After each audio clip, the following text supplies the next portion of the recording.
бейишке ең бірінші чакырылгандар дайыма Алла Таалага мактоо айтып жүргөндөр. Ошолор бейишке ең бірінші чакырылып бірінші кирет экен ошолорчу. Дайыма Аллага мактоо айтып жүргөндөр деген кандай? Тоокта да Аллага мактоо айтат, ачында дагы, ден соолугу жакшы болсо да альхамдулилля дейт, ооруп атса дагы альхамдулилля дейт. Иши жүрүшүп кетсе дагы альхамдулилля, жүрүшпөй калса дагы альхамдулилля, курсанчылык болсо альхамдулилля, кыжалат болсо дагы эле альхамдулилля. Ысыкта дагы, суукта дагы ар абалда альхамдулилля айтып жүргөндөр ушулар бейишке биринчи чакырылып келе тургандар экен да. Экинчиси булар кирип кеткенден кийин анан тахажжуд окуп жүргөндөр кетен.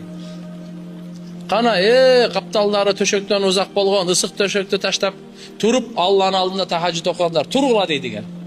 Бир канча адам турат экен. Силер бейишке кириле, анан кийин эсеп китерди баштайбыз дейт экен. Ошон үчүн иншалла Алла субханаху ва таала ушундай улуу пайгамбарга үммөт кылып койгонуна чексиз шүгүрлөө.